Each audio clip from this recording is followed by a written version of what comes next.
नमस्कार, बहुत स्वागत आपका। मैं हूं आपके साथ सचिन पाटिल। आप देख रहे हैं आनंद 24/7 और ये वक्त है 9 PM का। चलिए शुरुआत करते हैं बुलेटिन।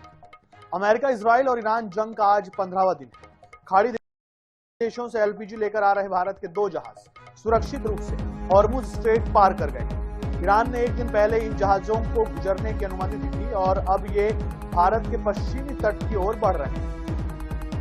शिपिंग जलमार्ग मंत्रालय के विशेष सचिव राजेश कुमार सिन्हा के मुताबिक भारतीय झंडे वाले एलपीजी कैरियर शिवालिक और नंदा देवी ने शनिवार हॉर्मुज स्ट्रेट पार किया। दोनों जहाज कुल 92,700 टन एलपीजी लेकर भारत आ रहे हैं। अधिकारियों ने बताया कि दोनों जहाज गुजरात के मुंद्रा और कांडला बंदरगाह की ओर जा रहे हैं और इनके अगले 2 से 3 दिनों में भारत पहुंचने की संभावना है। ये दोनों जहाज उन 24 जहाजों में शामिल थे जो मिडिल ईस्ट में जंग शुरू होने के बाद हॉर्मुज स्ट्रेट के पश्चिमी हिस्से में फंस गए। बता दें कि इससे पहले भारत में ईरान के राजदूत मोहम्मद फतहाली ने शुक्रवार को कहा था कि ईरान ने कई भारतीय जहाजों को इस जलमार्ग से गुजरने की अनुमति दी है। हालांकि उन्होंने ये नहीं बताया कि कुल कितने जहाजों को अनुमति दी गई। तो 2 जहाज हैं जो कि एलपीजी लेकर आ रहे हैं और 2 से 3 दिन में भारत पहुंच जाएंगे। शिवालिक इसमें से एक जहाज का नाम है। 2 जहाज हैं ये। एलपीजी ला रहे 2 भारतीय जहाजों ने हॉर्मुज पार कर लिया है। स्ट्रेट ऑफ हॉर्मुज ये वो वे है जहां से सामान आना जाना होता है। अधिक जानकारी के लिए हमारे साथ में सहयोगी स्पर्श शर्मा है दिल्ली से। स्पर्श, ये बहुत ही अच्छी बात है कि जब एलपीजी की इतनी क्राइसिस है पूरे देश में, तो 2 जहाज हैं जिन्होंने स्ट्रेट ऑफ हॉर्मुज पार कर लिया है। और क्या जानकारी है इस पर, कब तक पहुंचेंगे भारत? देखिए, बिल्कुल ये बड़ी जानकारी है जहां पर 2 भारतीय जहाज शिवालिक और नंदा देवी ये जो है स्ट्रेट ऑफ हॉर्मुज पार कर चुके हैं और 16 से 17 मार्च के बीच में इन दोनों जहाजों की भारत पहुंचने की जो संभावना है वो जताई जा रही है। लगातार जो प्रेस कॉन्फ्रेंसेज है वो जो है मिनिस्ट्रीज की तरफ से देखने को मिलती हुई नजर आती है। और आज जब मिनिस्ट्री ऑफ पोर्ट शिपिंग की तरफ से प्रेस कॉन्फ्रेंस की गई तो चीफ सेक्रेटरी राजेश कुमार की तरफ से बताया गया कि स्ट्रेट ऑफ हॉर्मुज से भारत के जो 2 जहाज है वो पार करके आ रहे हैं, जिनमें करीब 92,700 मेट्रिक टन एलपीजी देखने को मिलती हुई जो है नजर आएगी। और ये दोनों जहाज जो है वो गुजरात के मुंद्रा और कांडला पोर्ट पर जो है पहुंचेंगे करीब 16 और 17 मार्च को। इससे हम समझ सकते हैं कि एक बड़ी रात जो है जिस तरीके से हम देख रहे हैं कि कई जगहों पर लाइनें एलपीजी जो सिलेंडर है उसको लेकर लगती हुई नजर आ रही है, उसमें मिलती हुई जो है नजर आएगी। इससे पहले हम जानते हैं कि लगातार जो भारत है वो कूटनीतिक स्तर पर जो है बातें करता हुआ अलग जो देश है उनसे नजर आ रहा है। ईरान के भी विदेश मंत्री से भारत के जो विदेश मंत्री है एस जयशंकर, उनकी बातचीत होती हुई जो है नजर आई थी। और इस बीच जिस तरीके से खुद स्ट्रेट ऑफ हॉर्मुज से ये जो है जहाज पार करके निकले पे बता रहा है कि किस तरीके से भारत जो है एक मजबूत स्तर पर देखने को मिलता हुआ नजर आ रहा है। तो फिलहाल आने वाले समय में हो सकता है कि और अन्य जो जहाज है वो भी जो है भारत इस स्ट्रेट ऑफ हॉर्मुज से पहुंचते हुए जो है नजर आएंगे। लेकिन फिलहाल जो 24 में से 2 जहाज है शिवालिक और नंदा देवी वो जो है करीब 92,000 किलो मेट्रिक टन के आसपास जो एलपीजी है वो जो है भारत लाते हुए नजर आ रहे हैं।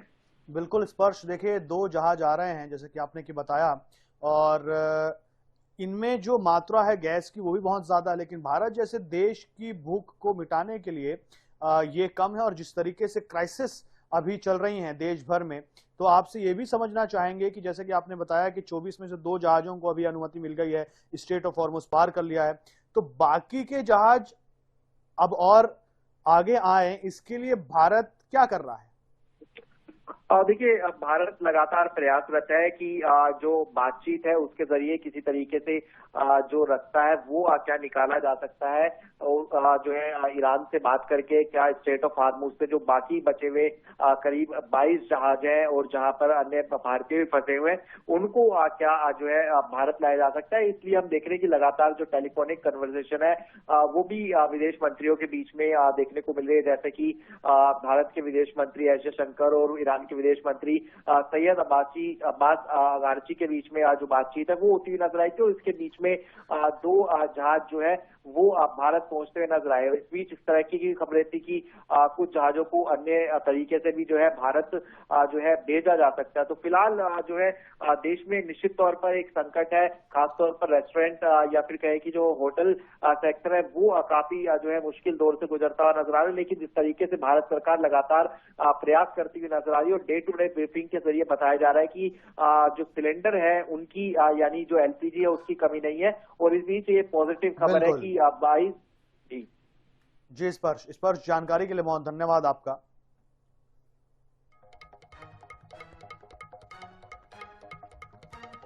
तो देखिए, दो जहाज जो हैं वेस्ट में पर्शियन गल्फ में 24 भारतीय फ्लैग वेसल्स थे, उसमें से 2 वेसल शिवालिक और नंदा देवी, ये भारतीय इंडियन फ्लैग वेसल थे। शिवालिक और नंदा देवी ये एलपीजी कैरी करते हैं, एलपीजी कैरियर्स हैं। इन्होंने आज अर्ली मॉर्निंग, देर रात में early morning straight of Hormuz cross किया सेफली, और ये भारतवर्ष की तरफ बढ़ रहे हैं। इनमें करीब 92,700 मेट्रिक टन एलपीजी है, और इनका अराइवल पोर्ट मुंद्रा और कांडला होगा, और इनकी एक्सपेक्टेड अराइवल डेट्स 16 मार्च और 17 मार्च होंगी क्रमानुसार। भारत में एलपीजी गैस सिलेंडर की किल्लत लगातार बढ़ती जा रही है। अमेरिका, इजराइल और ईरान के बीच चल रहे तनाव का असर अब देश के कई राज्यों में दिखने लगा है। उत्तर प्रदेश के सिद्धार्थनगर और कन्नौज में लोग रात से ही गैस एजेंसियों के बाहर लाइन में खड़े हैं, जबकि कई जगहों पर हंगामा भी हुआ। मध्य प्रदेश के छिंदवाड़ा में भीड़ को देखते हुए गैस गोदामों पर पुलिस तैनात करनी पड़ी। बिहार, राजस्थान और छत्तीसगढ़ में गैस न मिलने से होटल, रेस्टोरेंट लकड़ी और कोयले पर खाना बना रहे हैं, और कई जगहों पर तो खाने के दाम भी बढ़ा दिए गए हैं। संकट के बीच कालाबाजारी और जमाखोरी भी बढ़ गई है। कई शहरों में 2,000 रुपए का कमर्शियल सिलेंडर अब 4,000 रुपए तक में बेचा जा रहा है। सरकार ने सप्लाई बढ़ाने का दावा करते हुए कई राज्यों में गोदामों पर छापेमारी शुरू की। इसके बावजूद एजेंसियों के बाहर लंबी कतारें और लोगों की परेशानी कम होती नहीं दिख रही।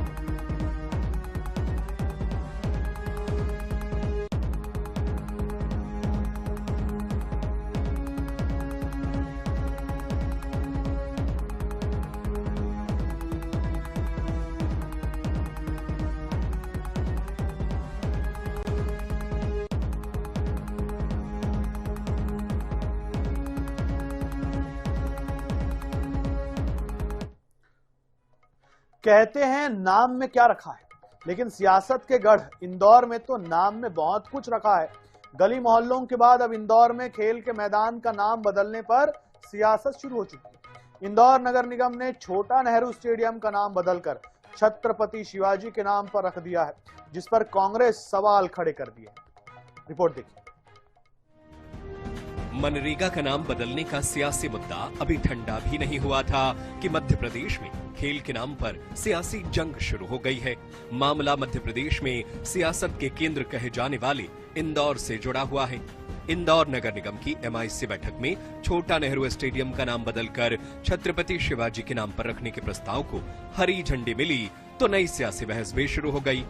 महापौर पुष्यमित्र भार्गव का कहना है कि इंदौर का ये स्टेडियम लंबे समय से छोटा नेहरू स्टेडियम के नाम से जाना जाता है, लेकिन इतिहास में कहीं भी छोटा नेहरू नाम के व्यक्ति का जिक्र नहीं मिलता। ऐसे में छोटा नेहरू स्टेडियम का नाम बदलकर छत्रपति शिवाजी के नाम पर रख दिया गया है। एक छोटा स्टेडियम है जो कुश्ती के लिए हमने एरिना बनाया है, और उसका नाम छोटा नेहरू था। मेरे को ये समझ में नहीं आता था कि ये कौन है, तो हमने आज उसका नाम शौर्य, स्वाभिमान और हिंद स्वराज के हमारे जो संस्थापक हैं छत्रपति शिवाजी महाराज के नाम से किया है, और वो अब छत्रपति शिवाजी स्टेडियम के नाम से जाना जाएगा। मामला पंडित जवाहरलाल नेहरू से जुड़ा हुआ है तो कांग्रेस भी कहां चुप बैठने वाली थी। कांग्रेस का कहना है कि बीजेपी स्वतंत्रता संग्राम से जुड़े नायकों के अस्तित्व को खत्म करने में जुटी हुई है। यही वजह है कि नेहरू के नाम से पहचाने जाने वाले स्टेडियम का नाम बदल दिया गया है। हमें आपत्ति इस बात से कि महापौर जी जो देखिए एक अमानवीय भाषा का प्रयोग किया नेहरू जी को लेकर। देखिए नेहरू जी को छोटा बोलने से नेहरू जी छोटे नहीं हो जाते। नेहरू जी अपने आप में विशाल व्यक्तित्व, विराट व्यक्तित्व है। तो नेहरू जी को लेकर स्वाभाविक कुंठा इनके जहन में रहती है और समय समय पर कुंठा बाहर निकल कर आती है। इनके बयान से स्पष्ट प्रदर्शित हो रहा है। यह पहला मौका नहीं है जब नाम बदलने की सियासत पर वार पलटवार देखने को मिला हो।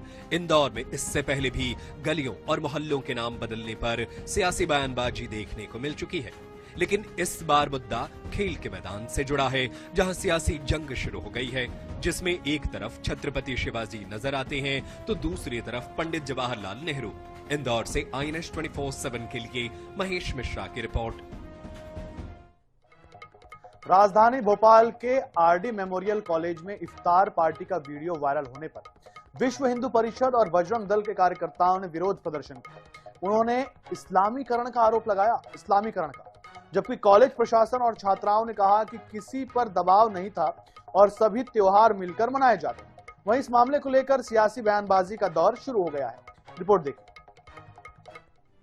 मध्य प्रदेश की राजधानी भोपाल के नीलबड़ इलाके में स्थित RD मेमोरियल कॉलेज में पिछले दिनों हुई इफ्तार पार्टी को लेकर सियासी बयानबाजी का दौर शुरू हो गया है। मुस्लिम छात्र छात्राओं और स्टाफ के साथ हिंदू छात्राएं भी इफ्तार में शामिल दिखाई दी। वीडियो वायरल होने के बाद विश्व हिंदू परिषद और बजरंग दल के कार्यकर्ताओं ने कॉलेज कैंपस घेर लिया। उन्होंने कॉलेज गेट पर जोरदार प्रदर्शन किया, हनुमान चालीसा का पाठ किया और आरोप लगाया कि कॉलेज में इस्लामी जिहाद फैलाया जा रहा है। हिंदू संगठनों का प्रदर्शन इतना तेज था कि पूरा इलाका पुलिस छावनी में तब्दील हो गया।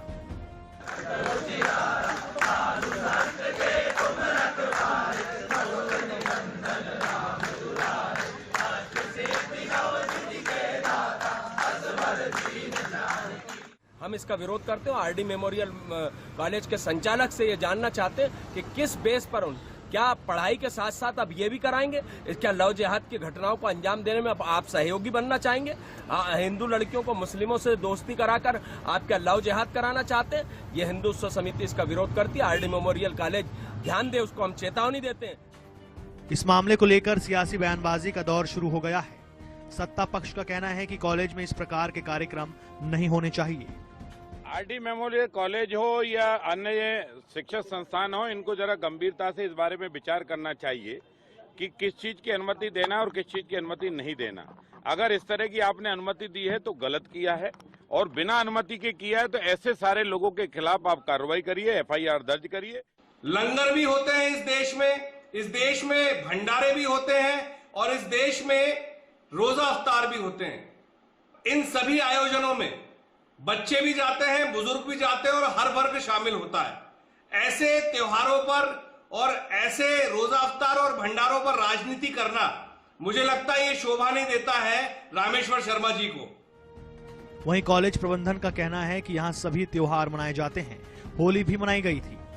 किसी विद्यार्थी को जबरन त्योहार मनाने के लिए दबाव नहीं बनाया जाता है। Bureau report, INH news Bhopal. Chhattisgarh में एक बार फिर गाय और गौवंश की राजनीति तेज हो गई। कांग्रेस सरकार की गोधन न्याय योजना और गौठान मॉडल के मुकाबले अब भाजपा सरकार गौधाम योजना लेकर आई। मुख्यमंत्री विष्णुदेव साय ने बिलासपुर जिले के तखतपुर ब्लॉक के लाखासार से गौधाम योजना की शुरुआत की। सरकार का दावा है कि इससे निराश्रित और घुमंतु गौवंश को सुरक्षित आश्रय मिलेगा, जबकि कांग्रेस इसे केवल नाम बदलने की राजनीति बता रही है। रिपोर्ट देखिए। छत्तीसगढ़ में निराश्रित और सड़कों पर घूमने वाले गौवंश के संरक्षण के लिए राज्य सरकार ने गौधाम योजना शुरू करने का फैसला किया है। योजना की शुरुआत बिलासपुर जिले के तखतपुर ब्लॉक के लाखासार से की जा रही है, जहां मुख्यमंत्री विष्णुदेव साय प्रदेश भर के गौधामों का शुभारंभ करेंगे।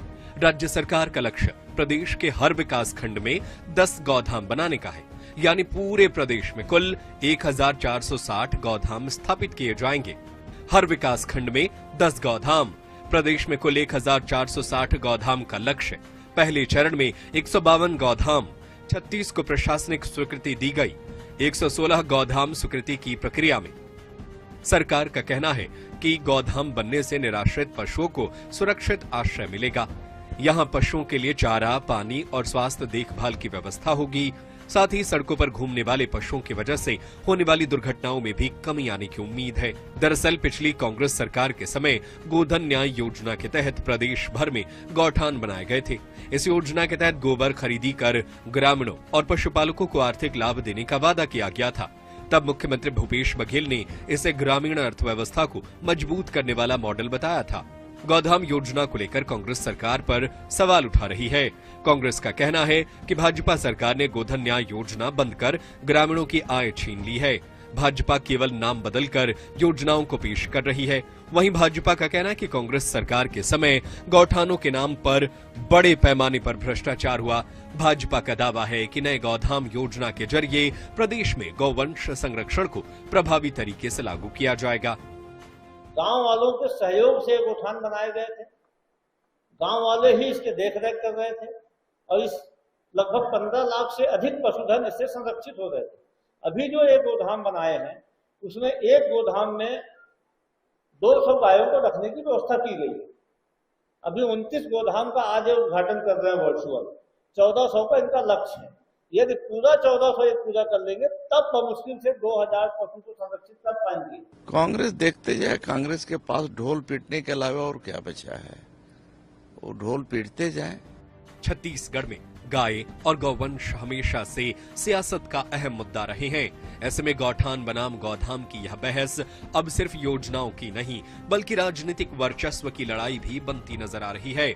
अब देखना दिलचस्प होगा कि कांग्रेस के गौठान मॉडल और भाजपा के गौधाम मॉडल में से कौन सा मॉडल जमीन पर ज्यादा असर दिखाता है। गौरव शर्मा, रायपुर। छत्तीसगढ़ समेत पूरे देश में नक्सलवाद के खात्मे का दावा किया जा रहा है। केंद्रीय गृह मंत्री अमित शाह की डेडलाइन के बाद लगातार ऑपरेशन तेज हुए हैं। सरकार इसे अंतिम लड़ाई बता रही है, लेकिन इसी बीच नक्सलियों का एक कथित पत्र सामने आया जिसे भारत से पृथकता की मांग करते हुए आत्मसमर्पण के प्रस्ताव को ठुकरा दिया गया है। वहीं प्रदेश के कृषि मंत्री रामविचार नेताम ने गृह मंत्री की तुलना देश के लौह पुरुष सरदार वल्लभ भाई पटेल से कर दी है, जिस पर अब सियासत गर्म हो गई है। क्या है पूरा मामला, रिपोर्ट में देखिए। छत्तीसगढ़ के जंगलों में कभी खौफ का दूसरा नाम नक्सलवाद अब सरकार के दावों के मुताबिक अपनी अंतिम सांसें गिन रहा है। सुरक्षा बलों के ऑपरेशन तेज हैं। एक तरफ लगातार एनकाउंटर में नक्सली ढेर हो रहे हैं तो दूसरी तरफ कई नक्सली हथियार छोड़कर मुख्य धारा में लौट रहे हैं। केंद्रीय गृह मंत्री अमित शाह ने पहले ही साफ कर दिया था, मार्च 2026 तक देश से नक्सलवाद का सफाया कर दिया जाएगा। अब उसी डेडलाइन को लेकर सरकार के तेवर और भी आक्रामक नजर आ रहे हैं। लेकिन इस बीच नक्सलियों का एक कथित पत्र सामने आया जिसमें भारत से पृथकता की मांग दोहराते हुए आत्मसमर्पण के प्रस्ताव को ठुकरा दिया गया। यानी जंगल से निकलती गोलियों के साथ अब शब्दों की जंग भी जारी है। सरकार इसे नक्सलियों की बौखलाहट बता रही है तो सुरक्षा एजेंसियां इसे आखिरी छटपटाहट मान रही हैं। और देश के हमारे ऐसे गृह मंत्री जो सरदार पटेल जी के बाद जो है पहला ऐसा गृह मंत्री हुए हैं जिन्होंने पूरे एक लक्ष्य लेकर के उन्होंने काम किया और इतना बड़ा इनिशिएटिव लेकर के उन्होंने जो कमिटमेंट था उसको पूरा किया और उनके मार्गदर्शन में नक्सलवाद छत्तीसगढ़ ही नहीं बल्कि दुनिया के नक्शे से समाप्त हो। इस बीच सियासत में बयानबाजी का बारूद भर गया। छत्तीसगढ़ के कृषि मंत्री रामविचार नेताम ने केंद्रीय गृह मंत्री अमित शाह की तुलना सीधे देश के लौह पुरुष सरदार वल्लभ भाई पटेल से कर दी। मंत्री का कहना है कि सरदार पटेल के बाद अगर किसी गृह मंत्री ने इतना बड़ा लक्ष्य तय कर उसे पूरा करने का साहस दिखाया है तो वो अमित शाह है। यानी भाजपा के मुताबिक नक्सलवाद के खिलाफ ये सिर्फ ऑपरेशन नहीं बल्कि इतिहास लिखने की तैयारी है। लेकिन कांग्रेस को ये तुलना रास नहीं आई। विपक्ष ने कहा कि ये तो चाटुकारिता की पराकाष्ठा है। सरदार पटेल के नाखून के बराबर भी नहीं है अमित शाह। जोड़ तोड़ करना, खरीद फरोख्त करना, केंद्रीय एजेंसियों का दुरुपयोग करना, तो सरदार पटेल की बराबरी कहाँ कर पाएंगे। जिन सरदार पटेल ने 400 से अधिक राजे रजवाड़ों को इस अखंड भारत में सम्मिलित किया था, जो सरदार पटेल इस देश के स्वतंत्रता संग्राम के अग्रभरवाहकों में एक थे, उनसे यदि अमित शाह की तुलना की जाती है तो मैं समझता हूँ कि चाटुकारिता की पराकाष्ठा। छत्तीसगढ़ में जंगलों में चल रही गोलियों की लड़ाई अब सियासत के मैदान में बयानबाजी की जंग बन चुकी है। सवाल ये भी है, क्या सच में मार्च 2026 नक्सलवाद का आखिरी अध्याय होगा या फिर सियासी दावों और जमीनी सच्चाई के बीच का फासला अभी बाकी है? INS 24/7 के लिए रायपुर से गौरव शर्मा की रिपोर्ट।